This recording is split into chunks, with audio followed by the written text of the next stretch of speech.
how about we start with Scott? I attended the MSBA conference on January 15th. All right, Don?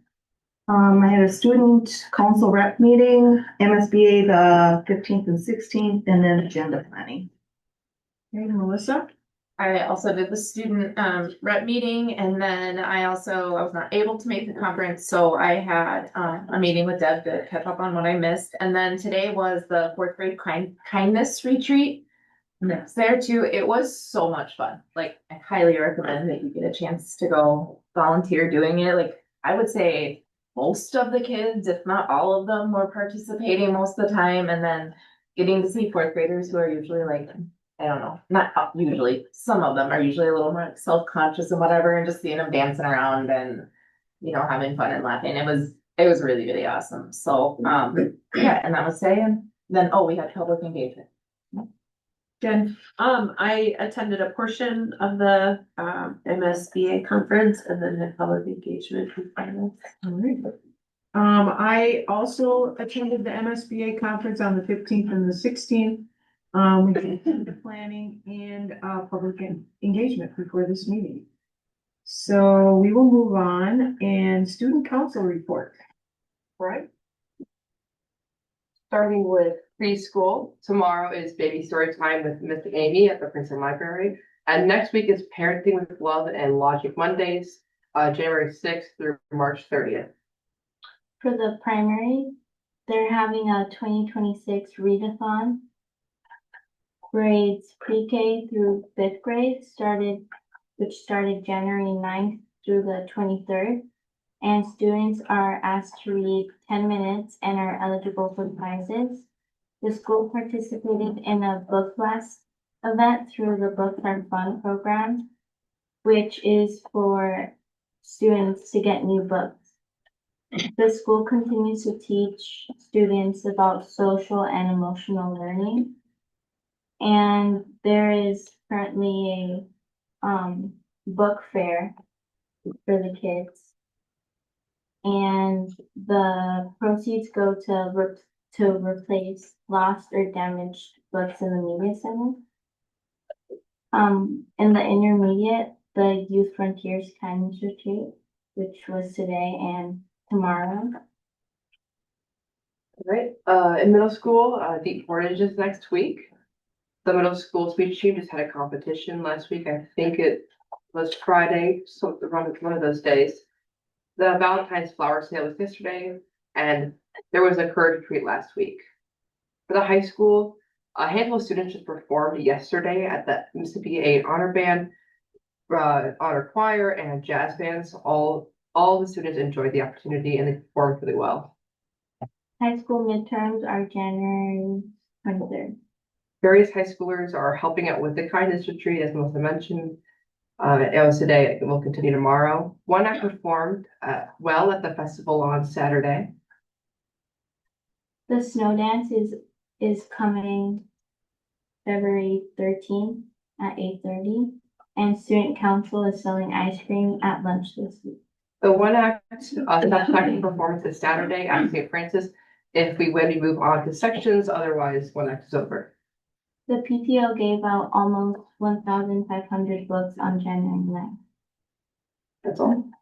Awesome, thank you very much. We will move to the superintendent report. Pat? Thank you. Start off with the beginning of this week, I just want to recognize that yesterday was MLK Junior Day and that we had a professional development day and no students that day. So people enjoyed their 3-day break.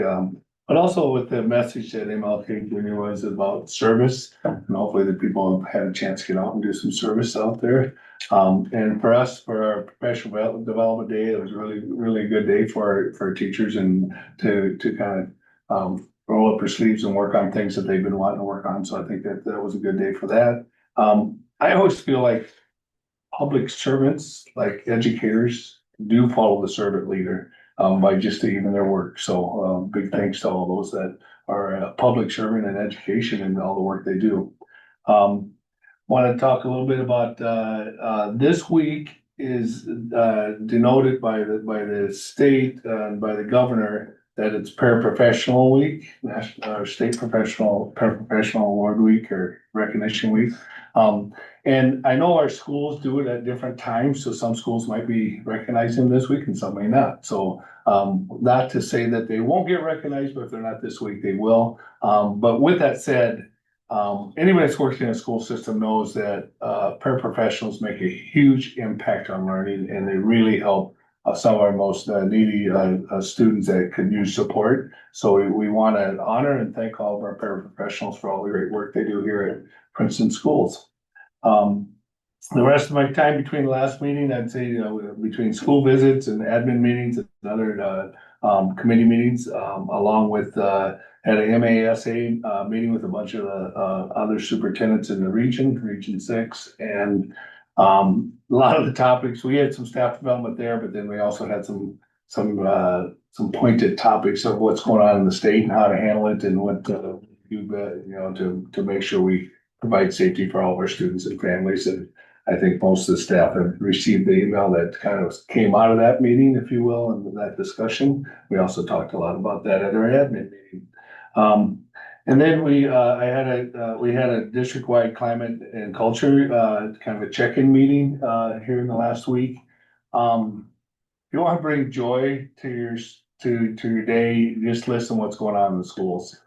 There's so many positive things to bring positive culture into our schools by our staff. It's just incredible that when we have those check-ins, all the things that we do on a daily and a weekly basis and monthly themes and so on to make sure that we're finding ways to bring joy to our kids. So I just want to thank all the staff for making that happen. And then we had our last state ran Rum River supported district MTSS PLC training. We've had one a month here since the beginning of the school year.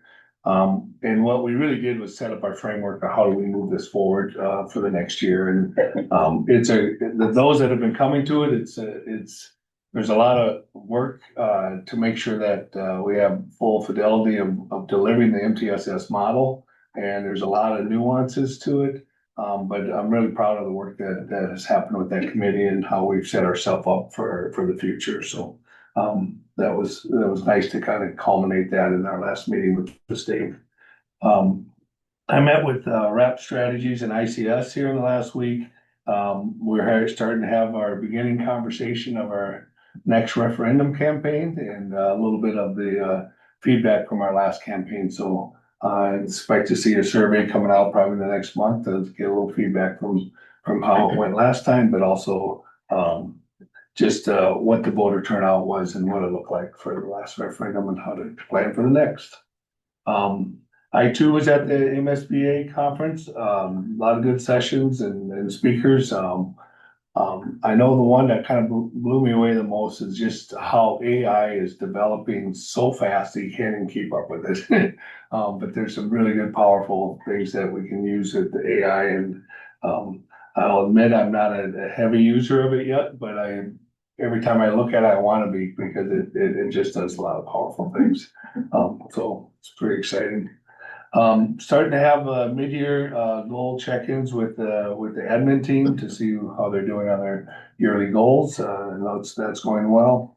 And then we just had our public engagement meeting where we talked about a couple things, kind of our setting up our next campaign, if you will, for the referendum, and then a little bit on legislative priorities in our platform. And we'll culminate all the different platforms that are out there from the different associations and see which ones prioritize best for us. And as I look at those platforms, one of the things that's probably the most, eye shocking, if you will, is some of the talk of removing funding to schools when we all know that schools need funding the most. So we'll see if our legislators come through with holding strong on what we already have and not moving us backwards. And then I know some are already asking, so I just want to say it. Yes, Friday looks cold. And the threshold that I've used in the past, I've talked to a few locally, is that if it's a -25 air temp or a -35 wind chill. And the reason those two are for both frostbite and don't want kids out in that, but also, that's the temperature the buses, fuel starts to gel and they won't run. So, those will be the thresholds we watch. And hopefully I'll know by Thursday night where we're at. So we'll see. But that's Is my that a report. feels like temp or the real temp? Yeah. Go Yeah, for it. a real tilt, It really -25, feels feels like- like 35. Full, that is. All right, thank you, Pat. Yeah. We'll move on to item 7, approve the agenda. Is there a motion to approve the agenda as presented? So. Motion's been made by Melissa. Is there a second? Second. Second by Scott. Any comments or questions on the agenda? Hearing none, all in favor say aye. Aye. Opposed? All right, agenda is approved. Item 8, discuss and act on previous board meeting minutes. Is there a motion to approve those minutes as presented? So Motion's been made by Scott. Is there a second? Oh, second. What was you? Done? Okay. Any comments or questions on the minutes? Hearing none, all in favor say aye. Aye. Minutes are approved. Item number 9, consent agenda. Is there a motion to approve the consent agenda as presented? So moved. Motion's been made by Melissa. Is there a second? Second. Second by Jen. Any comments or questions on our consent agenda tonight? All right, hearing none, all in favor say aye. Aye. Opposed? All right, consent agenda is approved. We are on to our first information item, SPED audit.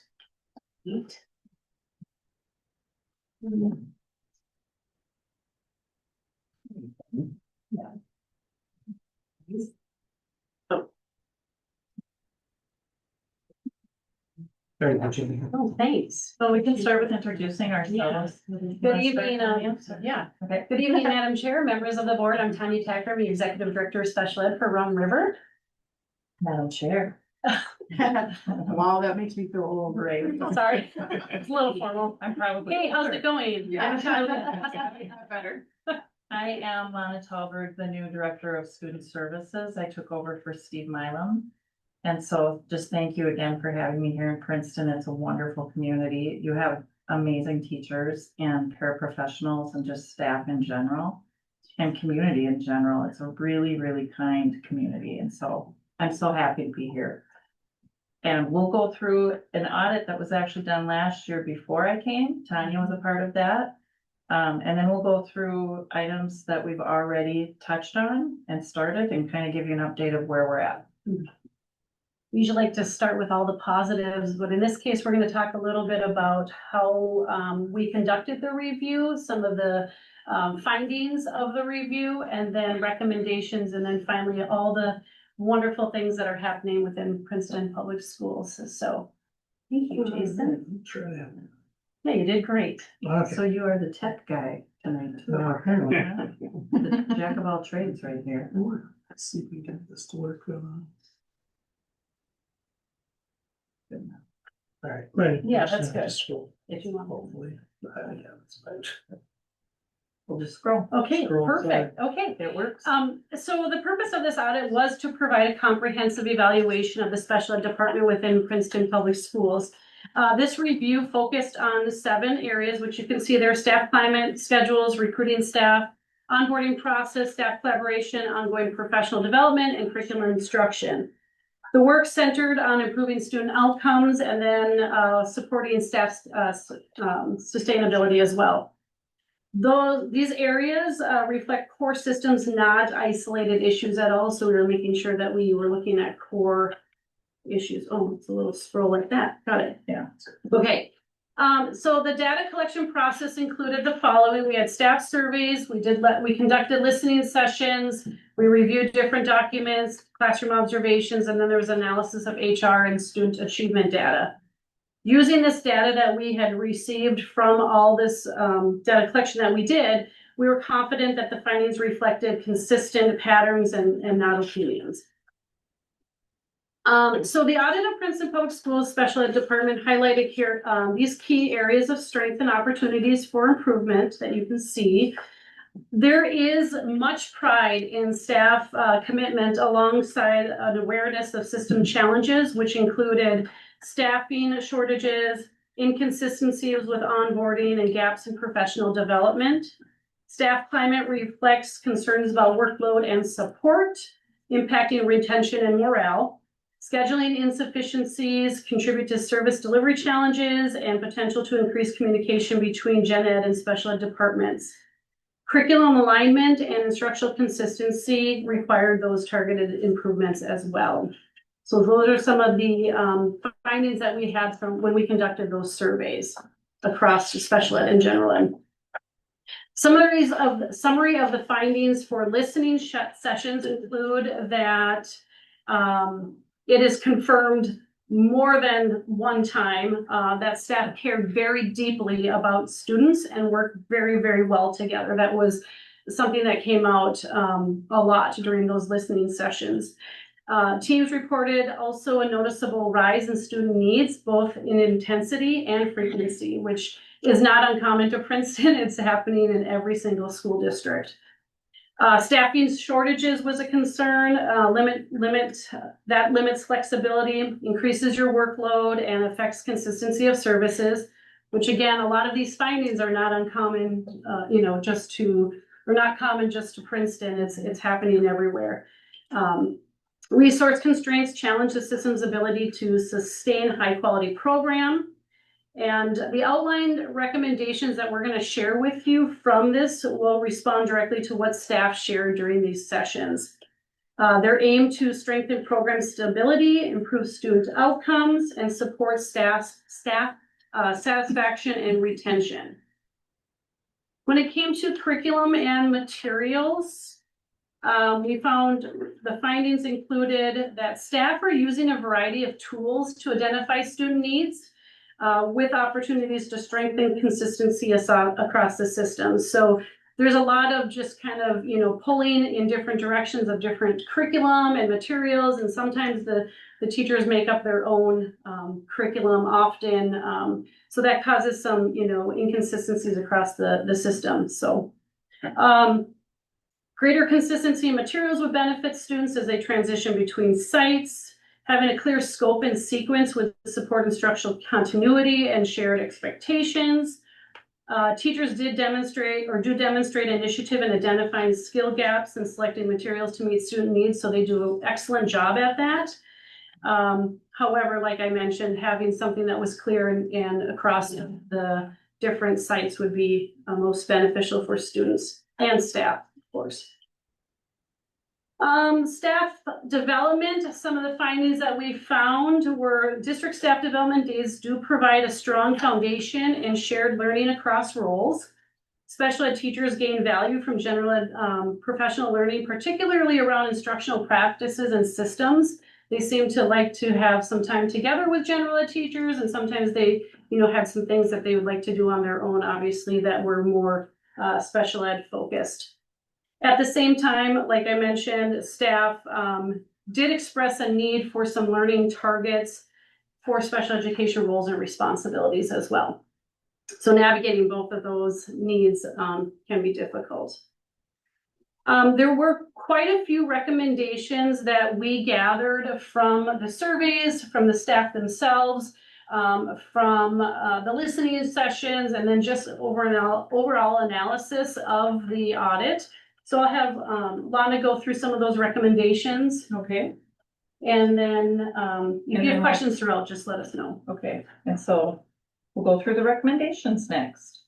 So we wanted to try to look for, I'd rather look at that. Oh, sure. Better. Okay.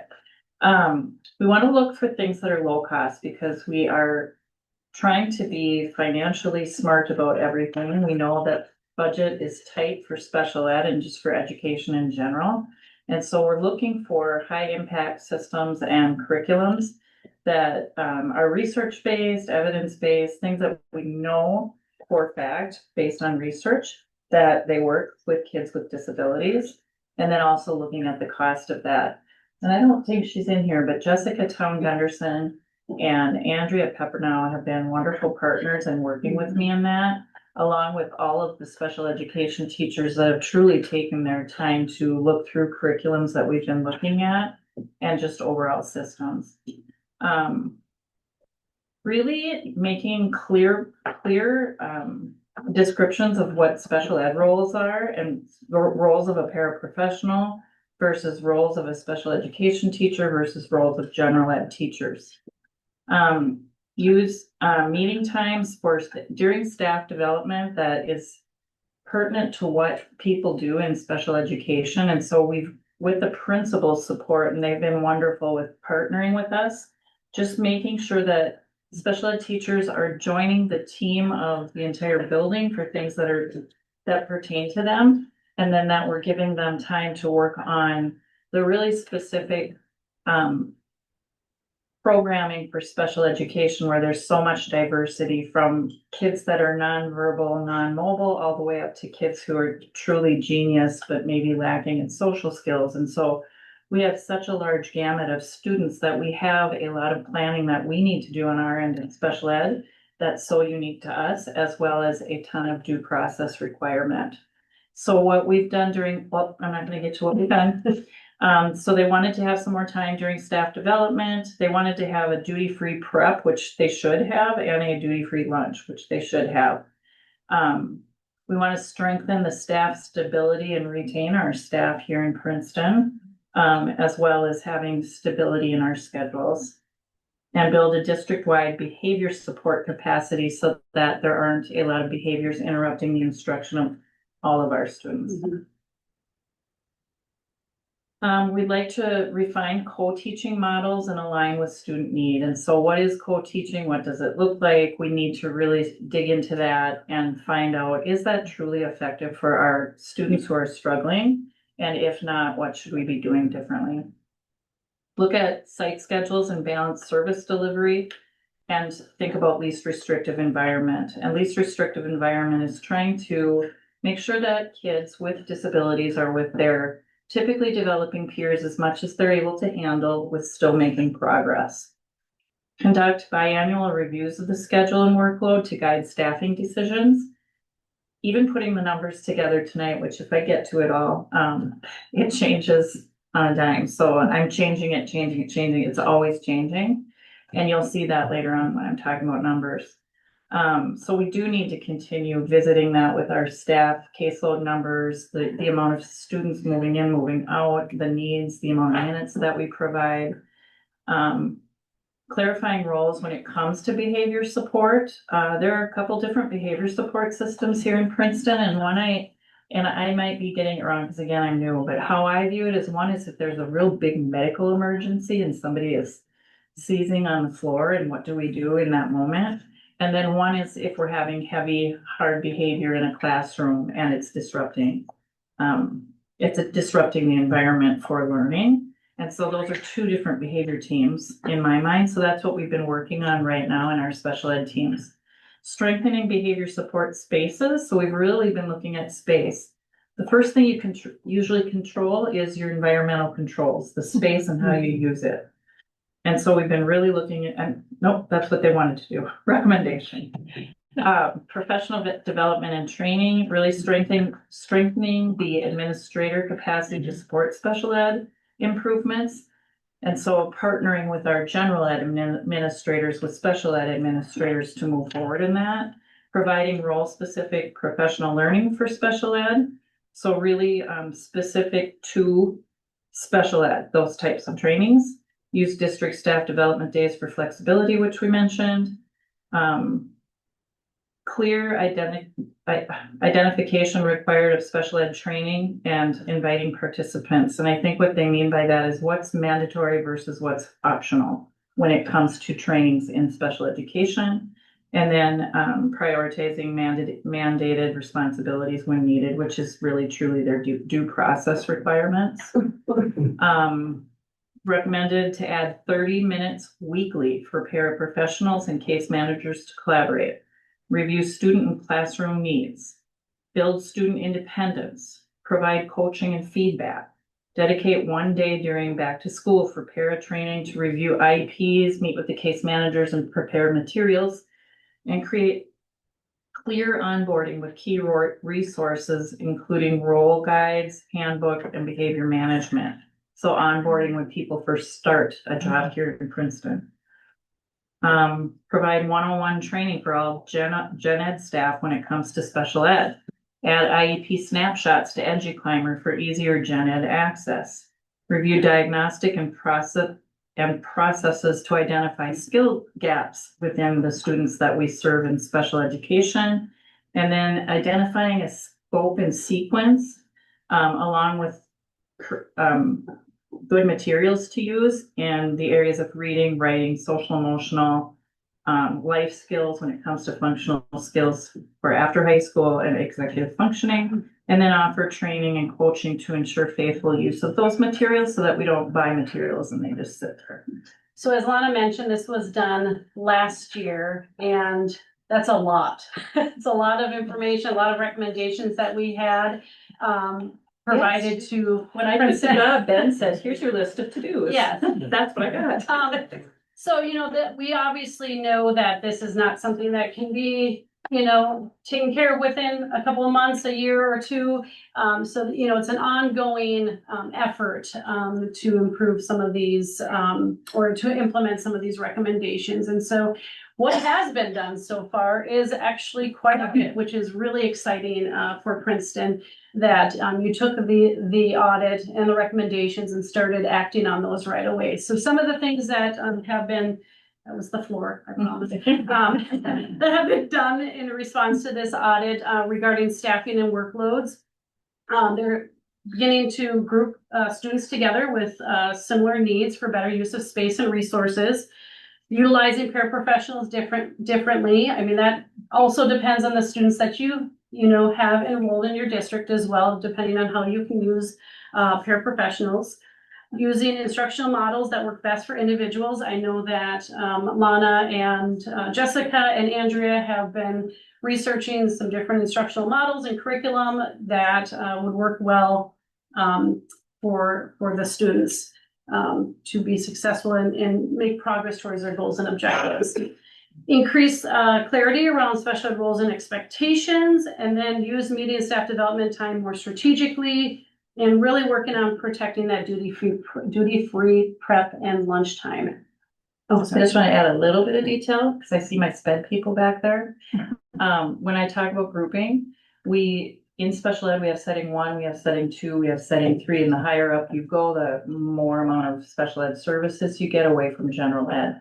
So they have setting 3 programs in almost every building right now for ASD and EBD, or one or the other, or combined, but we do have programs like that, and we are continuing to work on those programs to continually improve and support those programs because they are the most difficult programs, as well as our DCD center-based, old word from old job, setting 3 DCD programs. We have a really, really good program for the kids in every building for our DCD population, which is our kids with the most cognitive delays and functional life skill type needs. And then as far as utilizing paraprofessionals differently, we are trying to use them more as a resource that kids can go to rather than being a paraprofessional that's right there, right on their kid all the time. Because kids can really be independent more than what we sometimes think, and they can come to us when they need the help. So we're trying to move in that direction. So I think those are the biggies that I wanted to add to that. No, that's okay. Yep. Do you want to do that? Sure. Or you want me to? Okay, sure. With the scheduling models, it is often easy when there's behavior happening to want to have the kids exit the general ed classroom. We're trying and we're moving forward little by little because it's something different, but we're trying to train our teachers on how do you give a break within the classroom? How can you use some strategies to keep them in the room and de-escalate them so that they can stay and get that general ed exposure, but then with the MTSS model, also adding on more scoops of service. So if they have a need in reading, let them have exposure to the general ed reading curriculum and then come for another scoop of reading with special education, maybe another one if they need that. But we're really trying to give them the most amount of service that they can get and exposure with general ed, using that tier one all the way through our special ed services. And then the controlled spaces are those setting 3 programs where when you're trying to control a space, you don't want a lot of things around that could hurt people. And so just making it a clean environment that's safe, where kids can't elope and they can't get hurt. And we've been working on that in the programs. I got some of my teachers here. Yeah. So regarding professional development for teachers and paras, we do, there's a new teacher training specific to special education for a great portion of that training that Princeton has implemented. And that's a big change. They never used to do that. So we took a lot of that time. For Yeah. that. And no, you're fine. And Rum River has year after year, any new teacher within our member districts, we provide new teacher training in September. And then every summer we do a teacher and paraprofessional training that is offered to our member districts every year as well. So that's just kind of tagged on there as well. Staff development days, giving time for special ed specific topics. Due process time has been carved out with your special ed coordinator provided through Rum River, and then also Lana. Some time with collaboration with teachers. There are at least monthly special education meetings in each building. Sometimes there are more meetings just to get together and brainstorm. So they wanted weekly on that audit, but we also have to be, again, Yeah. fiscally responsible. So we started with 1 a month. Yeah. And that's Yep. where we're at right now. Paraprofessionals having access to IEPs and training on specifics. That's also starting with training with bus drivers as well. Monthly collaboration time with paraprofessionals. They added 30 minutes a month to be able to do that. And then Rum River developed a paramatrix that Princeton and other member districts are utilizing to work on building independence, student independence, and making it so that they are more independent and kind of like what Lana had said, not right next to the. I just had a question about the bus driving. Is that, so that's like for the vans, there's trained more specifically on like what that child's student's IEP is? Yep, I've been working, so one of the roles I have is working with special tran. And so I worked with Sandy Gaslin over at Palmer. And yeah, we do disability specific training. And then if it's a particular student or a particular small group of students that a driver's having trouble with that have an IEP, then we'll walk through the accommodations and behavior support plans that we have written at school so that they can mimic that. And then some of my wonderful teachers have been making some social stories and some visuals for the van and or bus drivers to use on the vehicles. So it's really cool. That's awesome. Yeah. Last slide.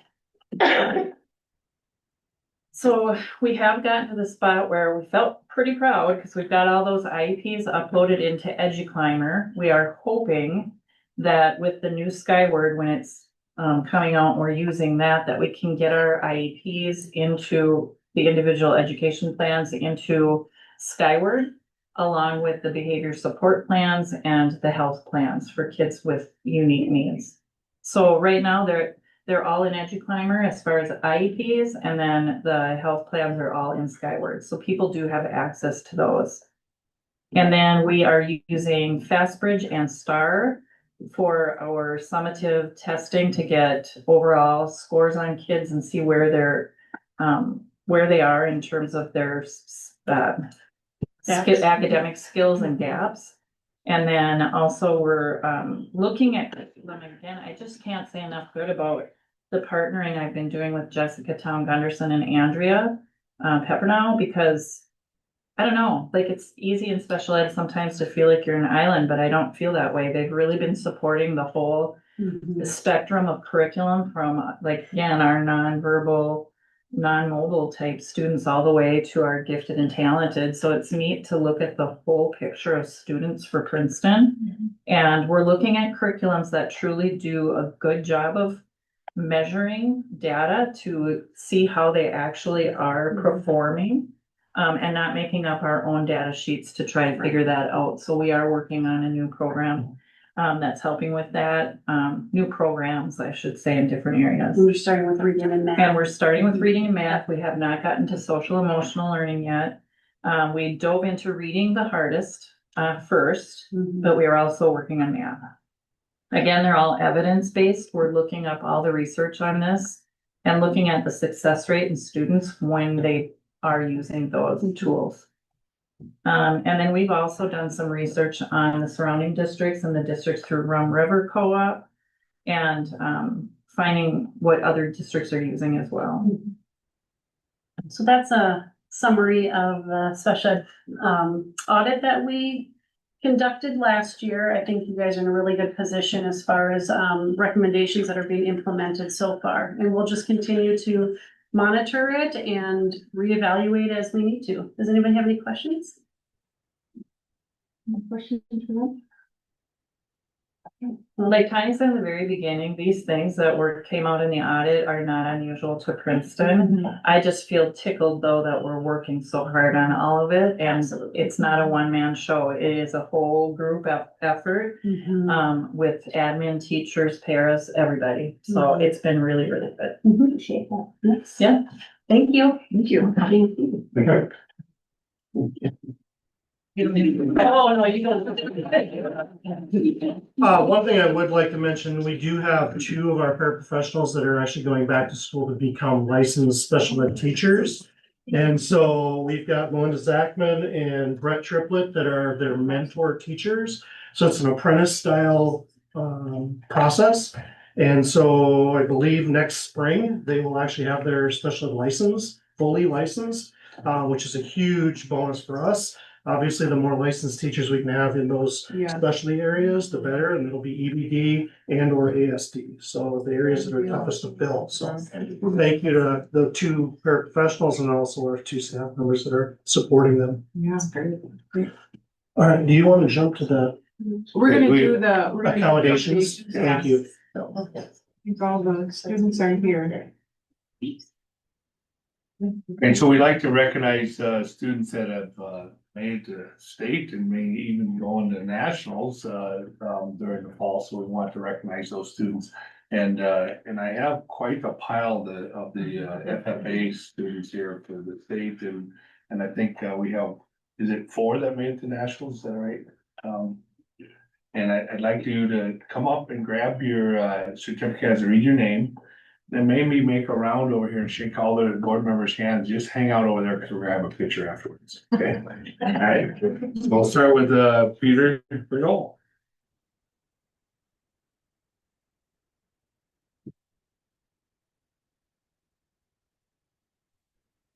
Vince Corbin.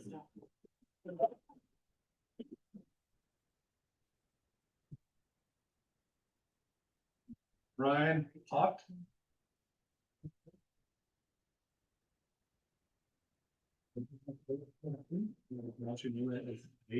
Ryan Hape. Congratulations. And Ty Eckmeyer.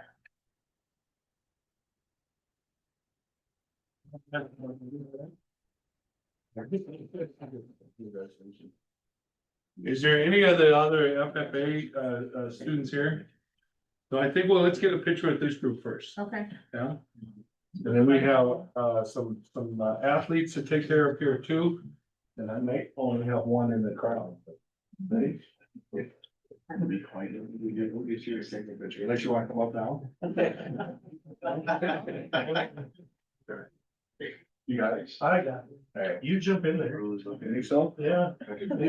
You should, that's your role. All right. Hey, why don't we get here? They said, you guys. So does anybody want to talk about nationals a little bit, just a little bit? Give it Gary. How many different, all the states, is it international or? Most of the states, but I think not all of them. Yeah, I think there's about 43 states competed this year out of 50 states. Wow. There's only, it's the top 4 at most from those 43 states, but we did see a few that only had maybe 2. Yeah. Or so it was only. Turn your build, man. Those that come on through. And your area of expertise was mechanics. mechanics. So welding, building construction, what else do we do? Machinery, stuff like that. And if I remember right, what I heard is they gave you a task and you had only so much time to figure out how to make this task, build it and weld it and put it all together. Yeah, so this was actually a 2-day contest. Day one was most of the written exam and some other areas.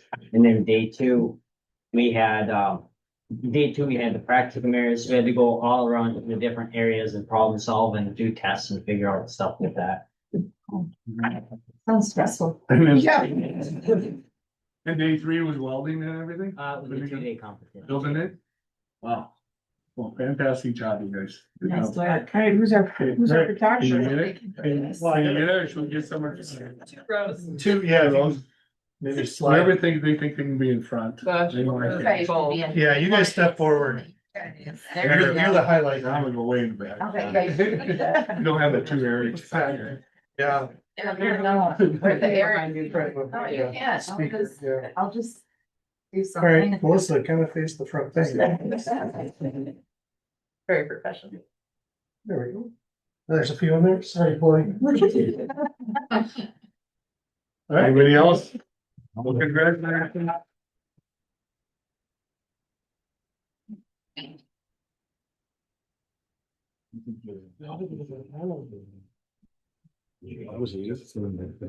We don't get to say too many times that Princeton students went to national, so thank you for all you've done to represent our students. Thank you.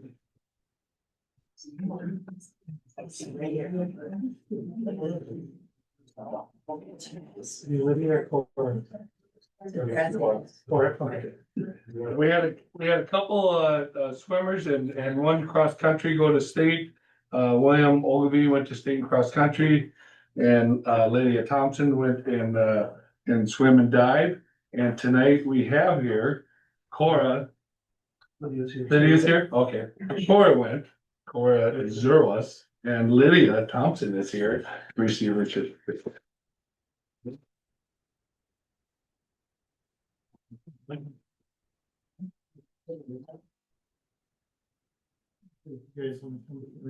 Yeah, little picture out.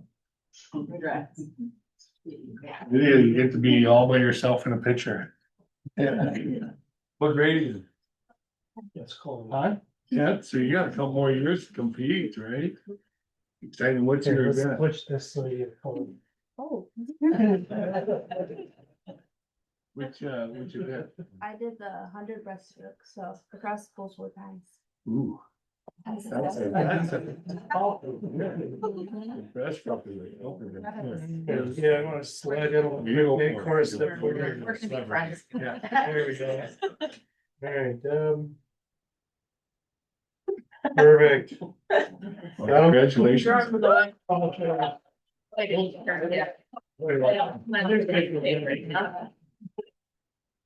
All right, there you go. All right, we'll see you here next year, all right? No pressure. She'll be back.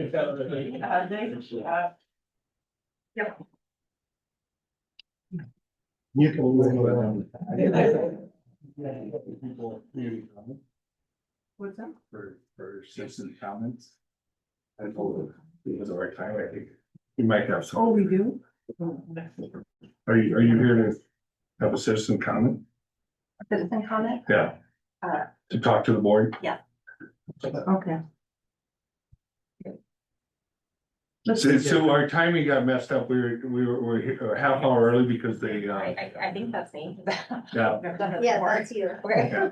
And because the planning commission, because of the holiday, is on tonight, and they needed the boardroom by 7. Before but- 7. Yeah, They started, so. yeah, so we have to be out of here before 7.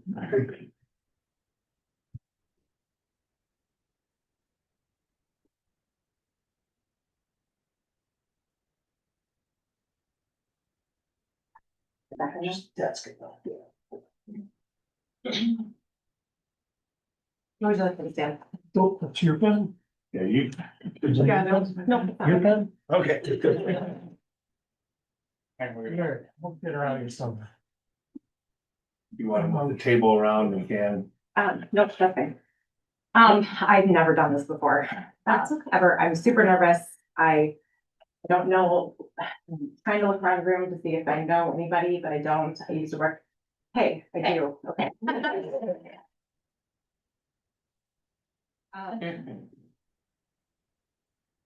Good evening, ISD 477. I'm gonna stall, I'm gonna stutter, I'm gonna not do this very right. I wanted to address you all as names, but I'm seeing some different ones that I am used to seeing. My name is Katie. My family and I have lived in Princeton for 15 years. We are actually transplants here is what we call ourselves, from Anoka. I used to work in the school district. I worked in the school district for actually quite a few years. My husband works in this district. We have 3 children that have attended the school district. 2 are out of school now. 1 is currently still in school. She's a high school student.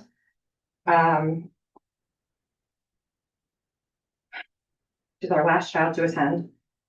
A child that we have had to have real life discussions with. A child that does not deserve to not feel safe, as many others in our community do not either. And I've seen it. I've seen it, I hear it, I know it.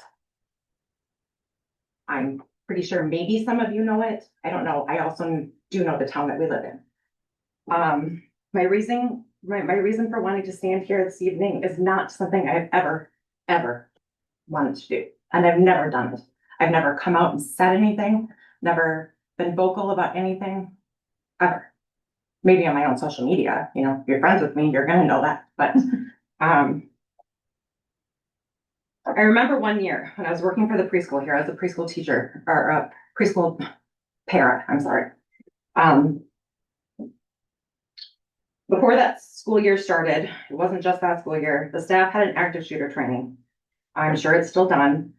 I vividly recall from that training that was led by our police chief, Fredericks, right? Is it still Fredericks? Yeah. I remember him saying that this was uncomfortable. It was an uncomfortable thing for us to do. I remember him saying that this was uncomfortable, but it was something that was needed. In his words, that day when we were all standing there trying to be like prepared to go into classrooms and do what we had to do to protect our children, he stated it was not a matter of if, it was a matter of when. He said that. Do I have him on video? No, I don't. But he said that. I remember feeling uncomfortable and I was saddened by the reality that we do still live in from that we still do active shooter trainings. And we prepare our children, and we prepare our family, and we prepare our community for any of that. The district has put in plan everything that we need to do for our community and for our children and for our families for that reason. These plans make families, staff, our students feel safer. ISD 477 school board, my question is why has there not been any communication provided to the school district by the officials that this community elected? In regards to, I'm sure you all know where I'm going. Why has there not been any communication to our community that entrusts you with our children in regard to armed masked individuals creating terror and taking even American citizens? Not anything. Lockdown, anything? I'm sure that that's probably in the play, but there has been nothing stated to this community. I know that there are community members here that are doing things that they have to do to be able to protect the people of this community that are scared.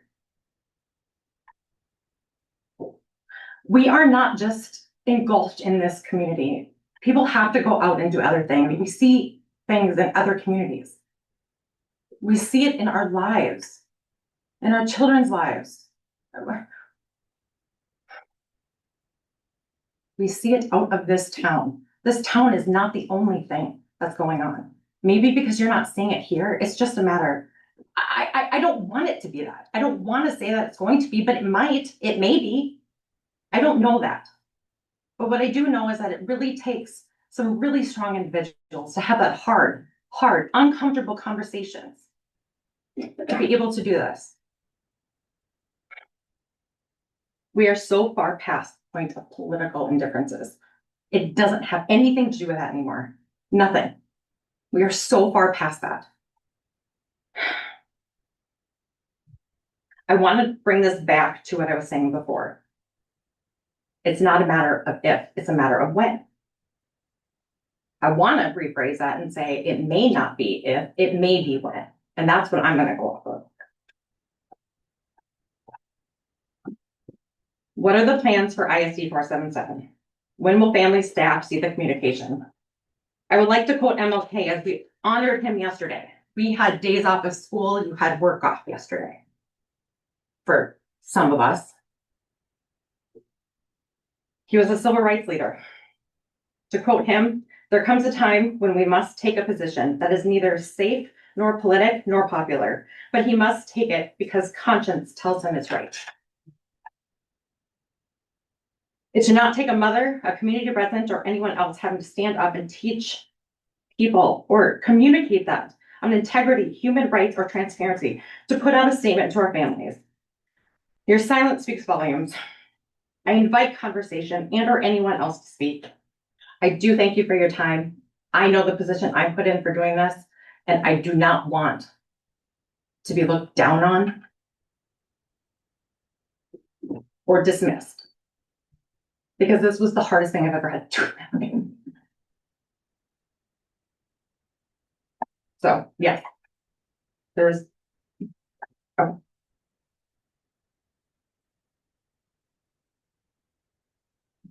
Thank you, Katie, for your comments. We do appreciate you coming and speaking to us.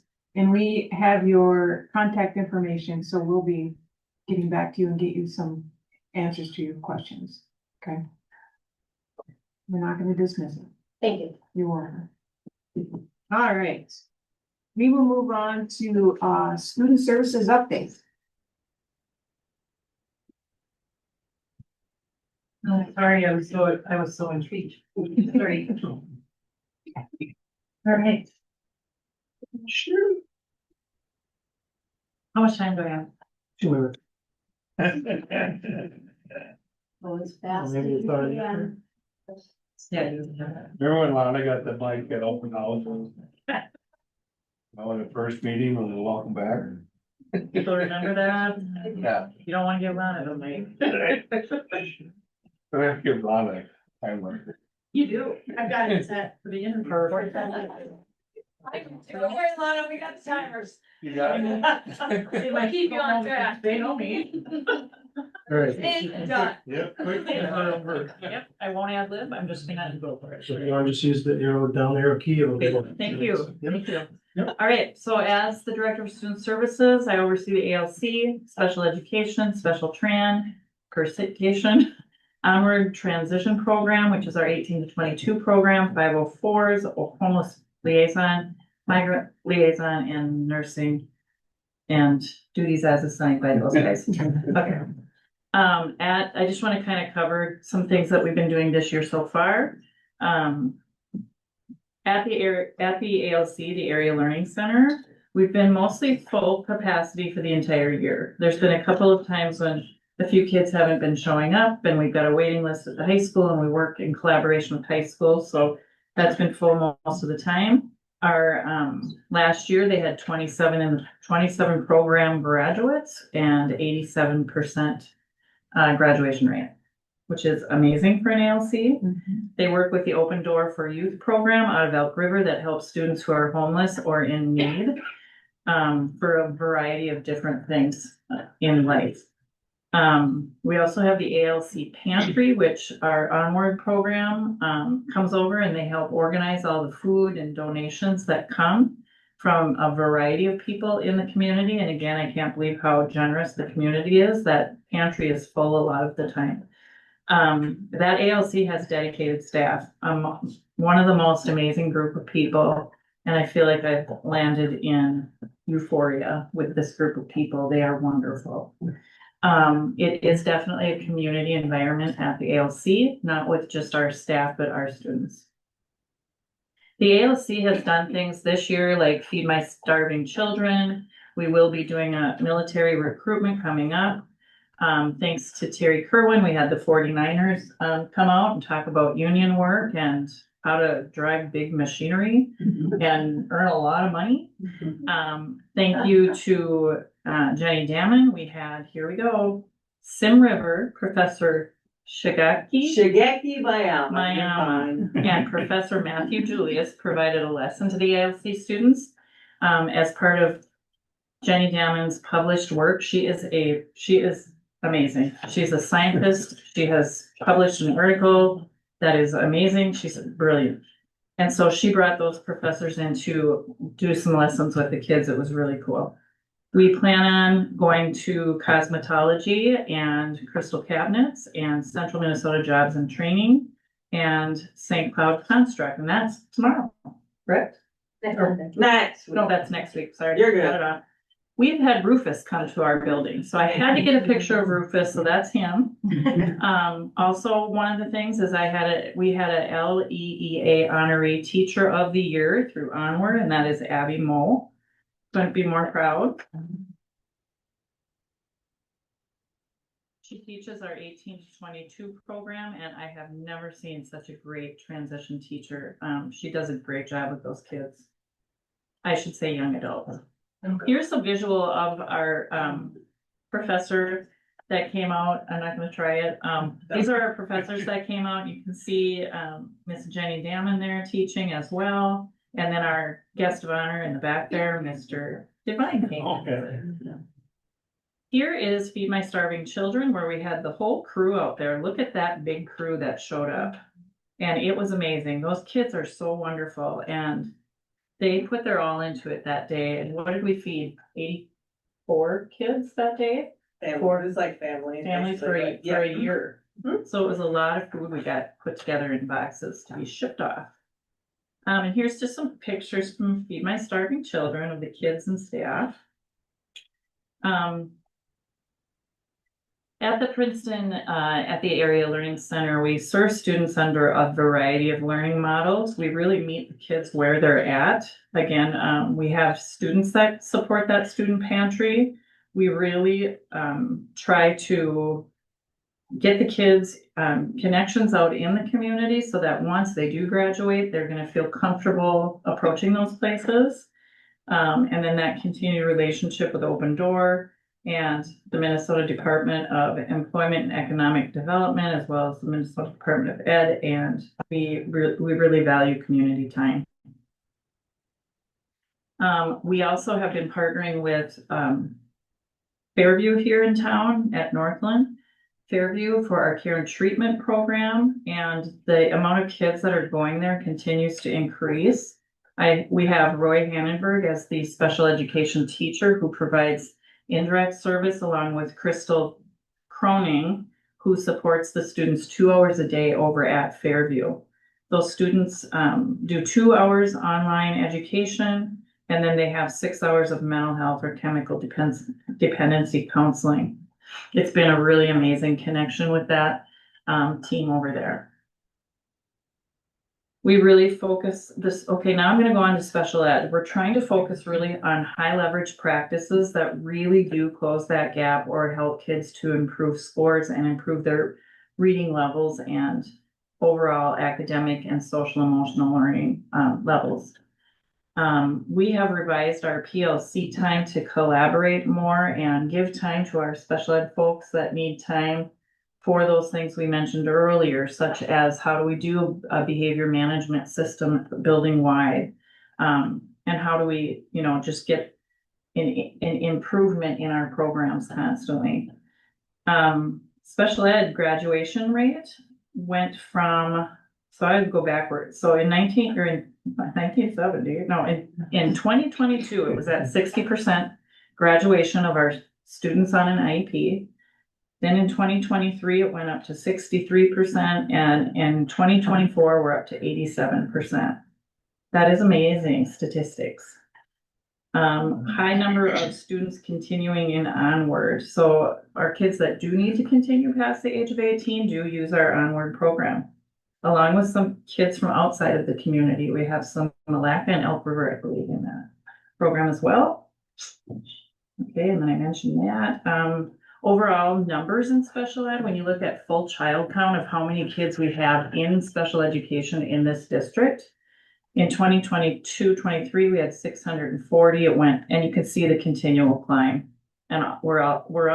We went down by one student, so I was teasing Steve that we exited one student this year, but we're still at a pretty high number of 740. The Onward program, they go out to businesses such as Walmart, Fitness Center, the hospital, Tiger Club, thrift stores, hardware stores. And Abby has talked to me about how they do scavenger hunts around town in variety stores. So she might say, you have mice in your house. What are you gonna do? And they go to the hardware store and they have to go through the store to find out what are they gonna do if they have mice in their house. And so she tries to make real life experiences for the students so that they can problem solve on their own once they leave high school and living on their own. It's an amazing opportunity. Here's some kids of our Onward, pictures of our Onward students. And so, oh shoot, I'm gonna move this picture of all of us for just a minute. There. So just a variety of pictures of them at different events. It was really fun, this bottom right one I got to be a part of, and they were doing winter holiday games and trivia. It was fun. The Onward program, I believe last year had 13, or no, it had less than that. It had 11 kids and they gained 6 kids this year. So it's really grown, and I think we only, I'm going off of last year, I think they only had to add one paraprofessional to the gain of all those kids, if I recall. But they do manage that space really, really well. They are well-oiled machine. And I didn't have a picture of on-the-job training, but I sure had a picture of the guy that runs it. So everybody's talking about this Wally guy, Wally. And then one day somebody came up and talked to me about Scott, and I'm like, who's Scott? Oh, Walquist. Oh, Scott Wally. Oh, he's the Wally and Scott, same guy. So anyway, he does a great job. He's amazing. And he also stops over at our ALC, works with kids over there. Building updates, and this is just super short, guys. I know we're doing way more than on here, but I want to just give you an update with Family Center. That building they are growing. So just this fall, they were at 80 kids in speech. They have moved up to 112, and they have many more in assessment right now. Just speech. ECSE, they had 44 in their Part B aged 3 to 5, and they have grown to 73 students with 8 in evaluation right now. And again, that will continue to climb. Bertha 3 has grown. And again, I haven't been here until this year, but just listening to the historical data, that has grown a lot over the last few years. At the primary school, we're really focusing in on our DCD Setting 3 program, as well as our ASD and EBD. I may be saying this wrong, aren't I? The ASD and EBD programs at the primary. I have a couple of those people out there tonight, but those programs are actually running really well. We do still have behaviors that we are handling in the building, and we have brought in our behavior analyst from the co-op, as well as the support of our coordinator, and I try to get down there as much as I can, and we're doing the best we can to be boots on the ground in those buildings to help support and get systems in place. Whether it be incentives or just structure and routines, visual schedules, social stories. And we're also trying to build that capacity within the entire building of staff, not just paras, not just special ed teachers, also general ed teachers, our custodial staff, our kitchen staff, anybody that really interacts with the kids. And I do want to say the primary school has new people on the team or new to the building, and they sure are meshing well as a strong special ed team. At the intermediate school, we've really seen an increase of behavior in that building. Again, we have utilized the behavior analyst, and there's a huge turnover in our special ed staff in that particular building.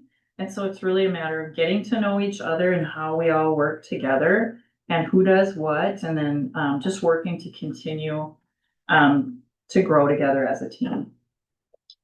At the middle school, and I should say in both primary and intermediate, we did reduce our paraprofessional staff. Both of those buildings reduced in the fall, and we have been doing, I feel like we've been doing okay with that. Again, it comes down to how do we use our paras and where do we use our paraprofessionals? And again, I'm gonna ditto whatever I think you said. We can't live without our paraprofessionals. They really are, they kind of are the meat and potatoes of how we continue to function.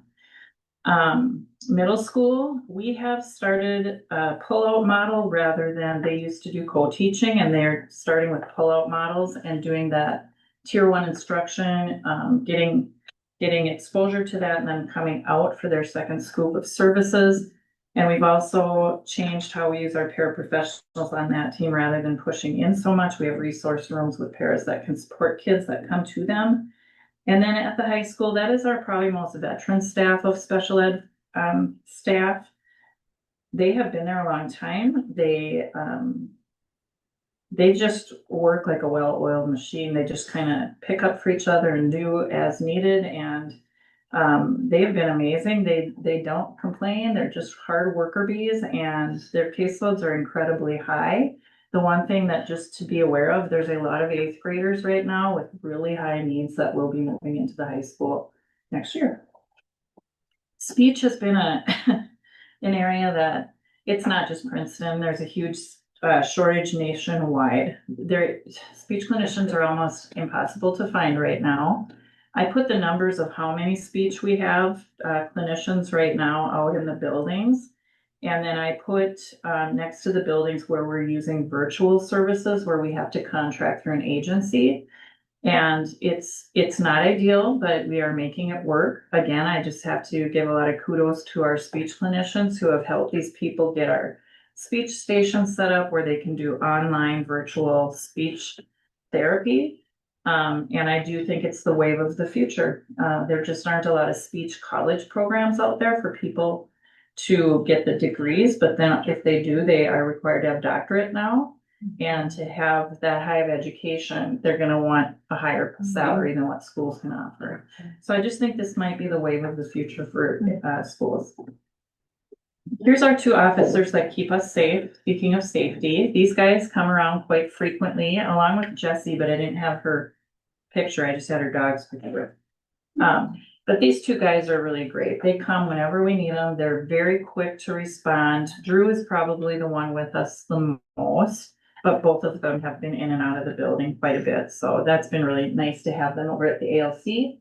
And according to my ALC people, we didn't have that kind of support so much before. So this has been awesome. Nursing, we had 6 out of 8 health staff in the health offices either move on to new positions or retire.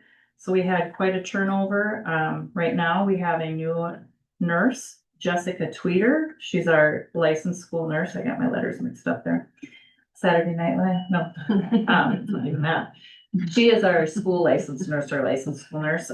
She is really, really brilliant. She's a smart lady. She's going to get those health offices really in good shape. And then we have Amy Gunderson and Shelley Atwood, who are health office paraprofessionals. And then we still have a couple of things with a long-term leave coming up.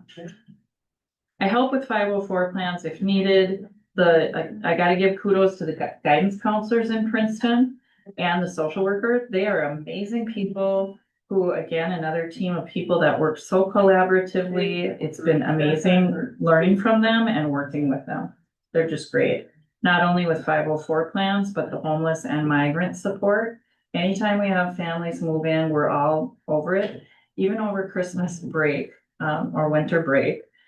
I had one of them contact me because we had a homeless family move in during break and we wanted to make sure they had a home, they had warmth, they had food. And so we were taking care of that even during a time that she wasn't working.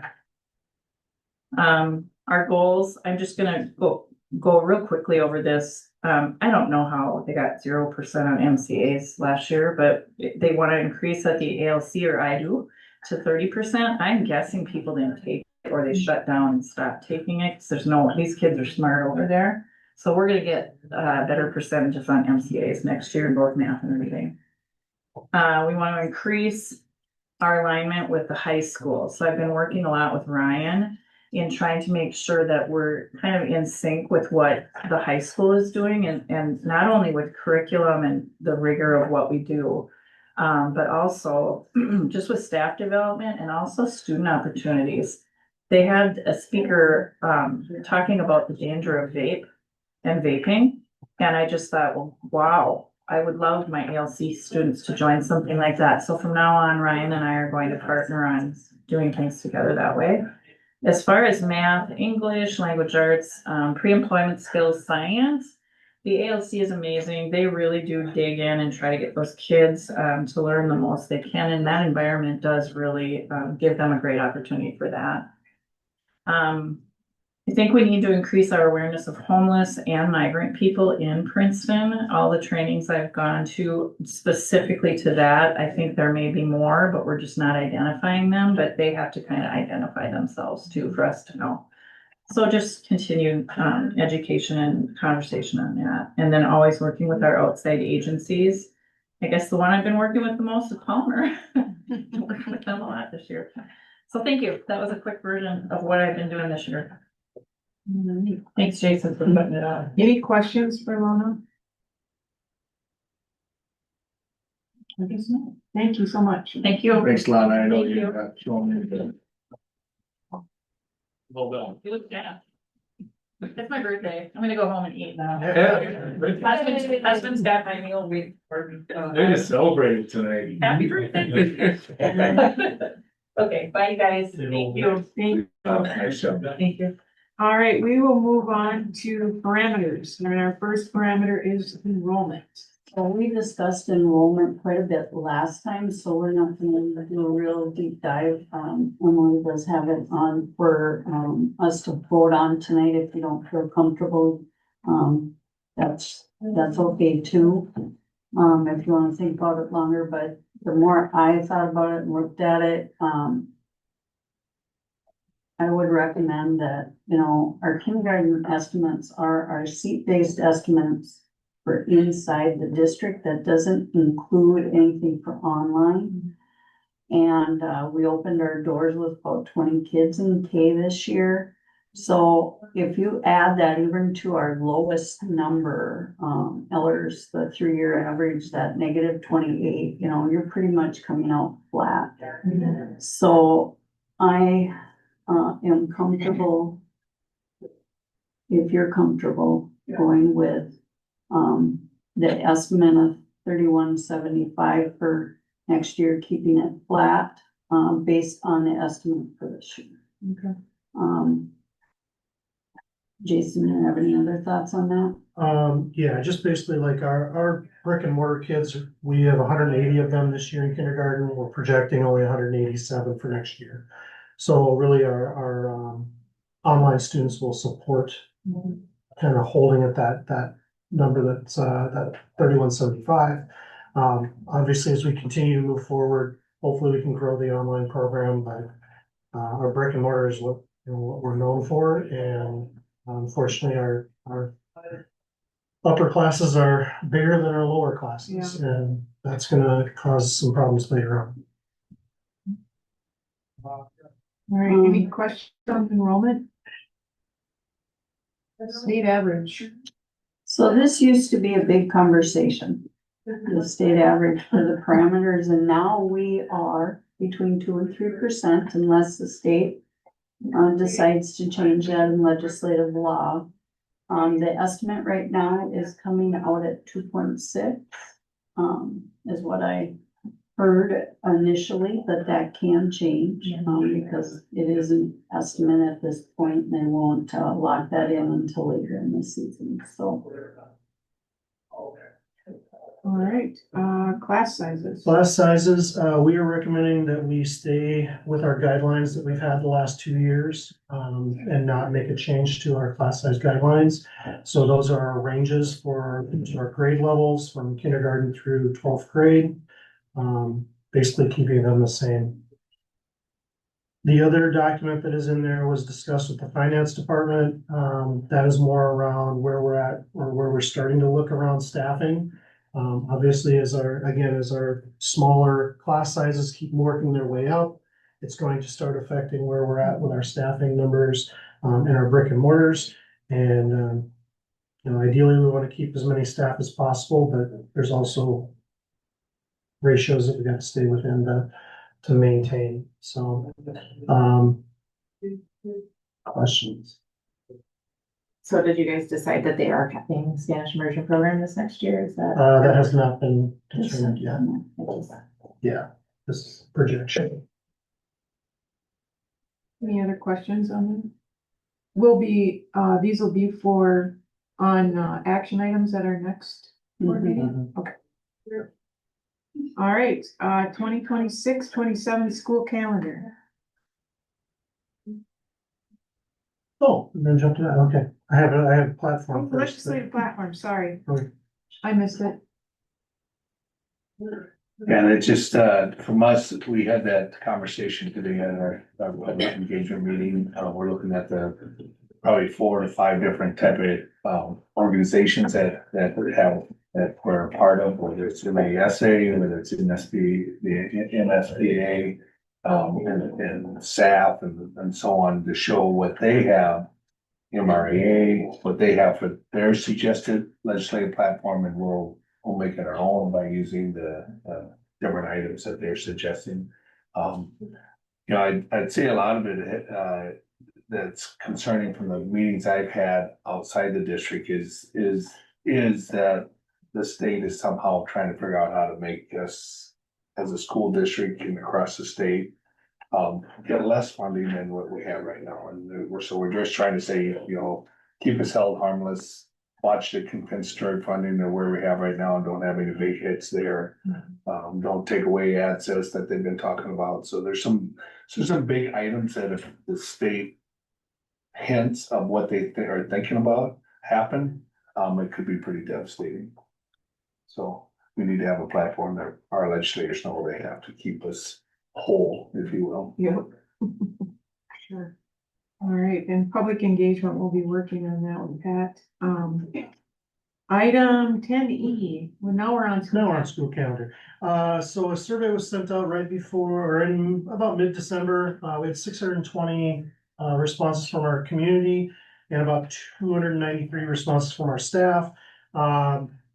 Questions initially started with the question about, do we want to start early? Because for the next 2 years, with Labor Day being as late as it can be, the state has given us the opportunity to adjust our calendars. The initial survey that went out, I'm going to take the wording problem on me. The initial piece basically said, would you prefer to start students in late August for the 26-27 school year, 27-28?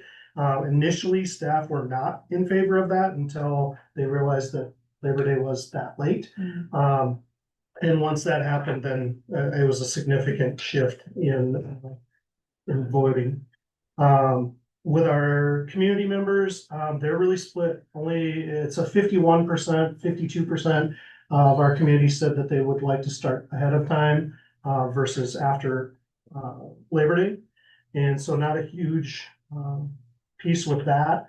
When we talk about ending in May, the community is a little more open to wanting to be done in May with about 55%, but again, not a huge discrepancy. Our staff would really like to be done in May by about 65%. So then we take a look at the break periods.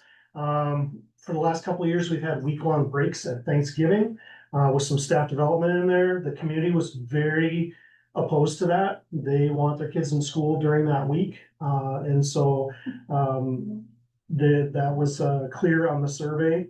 And then when we start looking at the winter break, obviously most people want as many days as they can get around that time frame. The biggest piece being that they do not want to have school on December 23rd, if at all possible, from both the community and the staff. And so I've been working up some calendars to try to make that work. You guys have all of the data in your board packet, so I'm not gonna go through everything, but basically the big things that the community wants is consistency year to year with their breaks, as much early notification as possible. Everybody wants to match the districts around us calendars. Unfortunately, not every one of their calendars match, so that's really difficult. We They don't want- want to go as late as Elk River does. No, and yeah, everybody has some differences within their calendars and schedules that we don't always match. And it was funny because there's groups that say, hey, we want more short breaks, taking off Fridays and Mondays, and we have others that say we want less short breaks. Don't take the Fridays and Mondays. So no matter what you do, you're gonna please half or the other half. And so we are gonna be taking a look at, I did send out a couple of sample schedules or calendars to the staff. Got some really positive feedback there. Been working with the administration on calendars as well, with like conference times and those things. We've had some discussion around going back to a true trimester all the way through. I don't think we're quite there yet, so that'll be something that over the next 2 years we'll take a look at. But basically, the calendars we're looking at for the next couple of years would have us starting the week before Labor Day, going 3 days in school, having Friday, Monday off of Labor Day weekend still, so that people that want to attend the state fair certainly can. Again, working through then breaking up that November break so that it's down to a staff. The way trimesters work, we end up landing pretty close to that every time. So that last day of the trimester will be like the Tuesday before Thanksgiving. We can do a grading day then on that Wednesday and then start the new trimester right after Thanksgiving. For next year, it would look like a full 2-week Christmas break, winter break, however you want to say it. And then the concern that comes up is that we do have about 43 consecutive days in April and May. Now granted, we could get some weather days in there that would break that up from time to time, but the way Easter falls and the other holidays fall, there's really not a good way to make that happen and still be done by May. Otherwise, that would drag us out into mid-June, which is not something the groups wanted. I would like to say that the next year looks much better. So it breaks out, Easter's much later, so there's a break in April. Everything looks much better for that calendar. Still working through some of the details on it, trying to get a finalized copy to you guys to vote on the next meeting. Any questions for Jason on the calendar? No? All right, we have one action item tonight, and that is surrounding enrollment. Is there a motion? Did somebody want to make a motion? First of all, Michelle recommended the 3175. Or do you have something else in mind that you want to use as our parameter? For the 3175. So I'd like to make a motion to, how am I saying this, to estimate the 2026-2027 K through 12 enrollment at 3,175 students. Okay, motion's been made by Melissa. Is there a second? Second. Second by Jen. Any comments or questions on that? All right, hearing none, all in favor, say aye. Aye. Opposed? All right, that is passed. We have no additions to the agenda. And we will move into our closed meeting. Is there a motion to go into closed meeting to discuss negotiation strategy? Motion is made by Don. Is there a second? Second. Second by Scott. Any comments or questions? All in favor, say aye. Aye. Opposed? All right, the meeting is closed. I think we'll have to move into, we can do it here or in outside. This is gonna be really hot. Oh. It's like